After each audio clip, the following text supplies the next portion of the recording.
Wacky Will Hess, and I'm Nitrous Nikki, and we're part of the producing team for True Believer. Ladies and gentlemen, without further ado, the reason why we're here, he's colored our lives with messages of hope, grief, love, and from his heroic heroes to villainous villains. Please give him what he deserves, Stan Lee.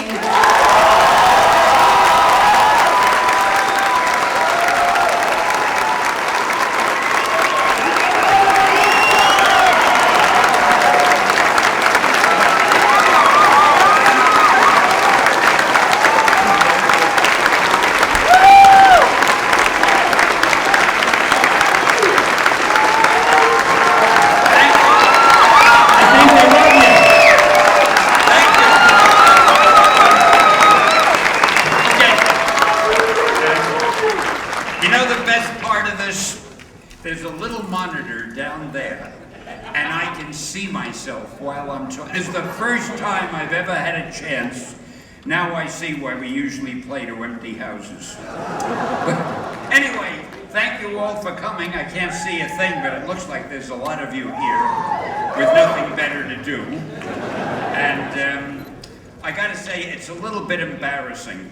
The film you're about to see is about me. These idiots did it. They talked me into it.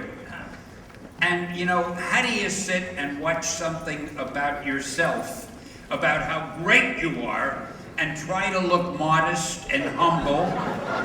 Because I'll tell you a secret, I'm really my biggest fan. And so anyway, I don't know what to say. Believe me, this wasn't my idea. I asked if I could not be here during the film, but they said I had to come. So I hope you won't find it too ridiculous. And what do I do? Oh, wait, I want to look at myself for another minute. Oh, yeah. That looks so great. go ahead and join the rest of the panelists down there, and we'll kick off the 9-minute teaser. Yeah, it's Dick Ayers, Paul Levitz, Michael Uslan, and Tom DeSanto. We're all on up there, guys.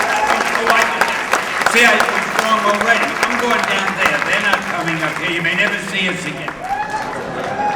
Okay, Anthony, can you go ahead and play the teaser, please? Thank you.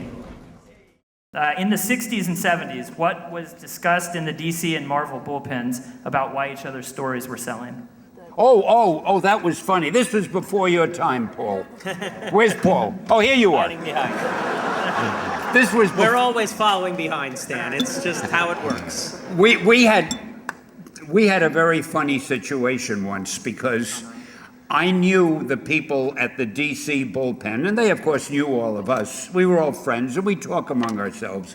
And this is way before Paul took over, but I had heard that they were saying, why are the Marvel books outselling us? And one genius would get up and say, I think it's because Stan is using a lot of red on the covers. So I immediately gave an order to everybody, no more red on the covers. And it must have driven them crazy. Then at another meeting, they'd say, well, Marvel uses more dialogue on the covers. So for a period of 2 or 3 months, we had no dialogue on the covers. And it was like a little game we were playing. Of course, with Paul, you could never do that because this man is too smart.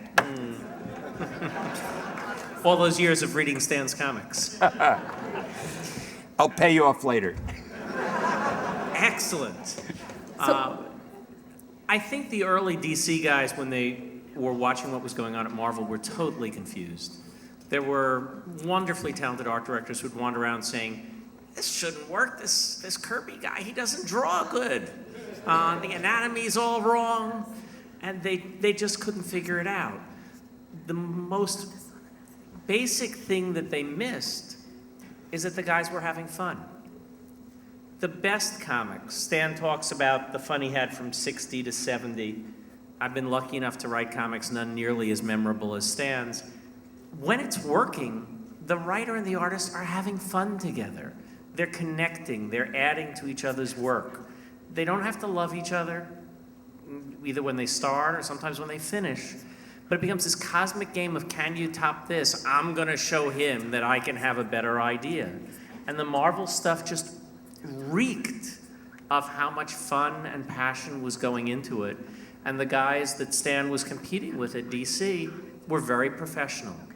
They were very dedicated to what they were doing. They're very straight, good, smart guys, but they were coming in their suit and tie and saying, we got to put out a comic that's good for kids today. I couldn't afford a suit and tie. And it wasn't until there started to be bunches of people hanging around DC who had learned from watching what had gone on at Marvel that comics could be fun again, that we began to get back in the game, I think. I got to tell you, Paul is always introduced as president of DC Comics, and it makes him sound like a buttoned-up businessman. This guy is also a terrific writer, and he's one of the most creative people in the business.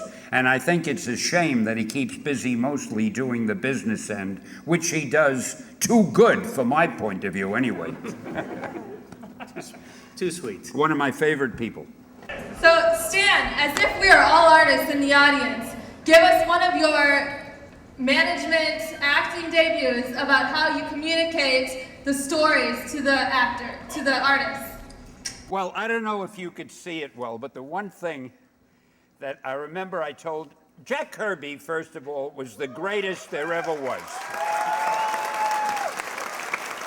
But the one time I had a chance to tell him something, he drew Dr. Doom, and Dr. Doom was in a chair, his throne probably, and he was sitting like this. Can you see that? And I said, Jack, he's Dr. Doom. He's not Stan Lee. We draw him like this.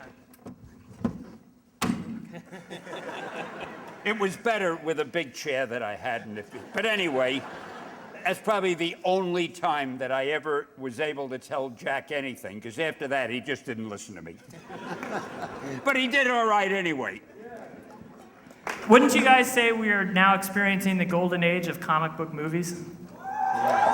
They seem to be dotting the landscape a lot these days, don't they? I got a question for Mike and Tom, who are both involved in that. Are there any rules to comic book movies?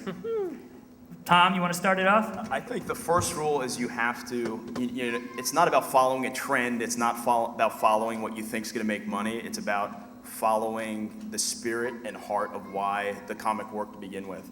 And sometimes, Hollywood wants to recreate the wheel, and eventually people get in, oh, I have this idea, I have that idea, and all of a sudden the wheel becomes square. And you end up with a Punisher movie without the Punisher uniform. And at the end of the day, what Stan created is not broken. It doesn't need to be fixed. It just needs to be translated properly to the screen so that a whole new generation of people can fall in love with it. So. Gee, thank you. Oh. And this is from a guy who's producing some of the best movies ever and is also one of the nicest guys I've ever known. If I was Tom, I would be so conceited. You couldn't talk to me without an appointment. And he's just a regular guy. I don't know. He's sick. He really is. But I want to tell you something funny that I just noticed a minute ago. We are on a screen up there, and you're not enjoying, look at us, we're up there.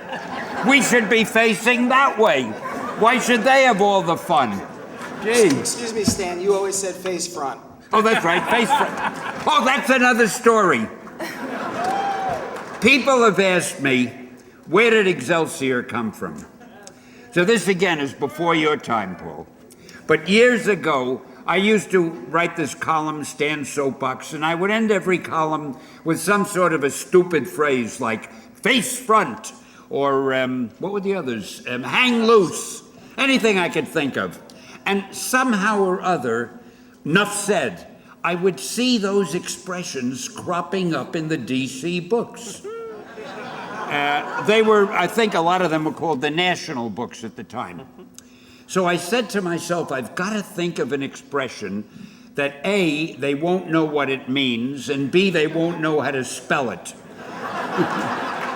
So I got Excelsior, and I hope I'm not jinxing myself by saying this, because I may start seeing it crop up now, but until now, Excelsior has been ours alone.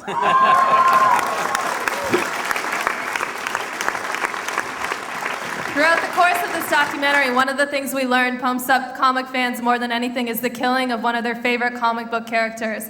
Can you guys tell us how you feel about the killing of a comic book character and then bringing them back to life? is there any other way to kill a comic book character? Bring them back to life? I always thought the rule was if you showed the dead body, you weren't allowed to bring them back. But if you didn't show the body, then you could play any trick you could come up with as a writer. People wonder, well, some people, not everybody, but some people wonder, why am I so conceited? Now, the reason is, Practice. in a way,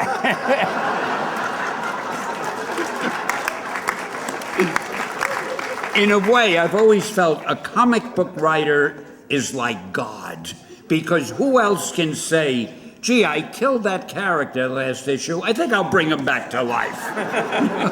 And it's the most amazing feeling. You can kill someone, bring him back to life, you could wound him, and the next panel his wound is healed. You can do anything when you write comics. In fact, I'm beginning to wonder if there is something a little bit godlike about us, you know? Us, I said us, I don't want to monopolize it all. Excelsior!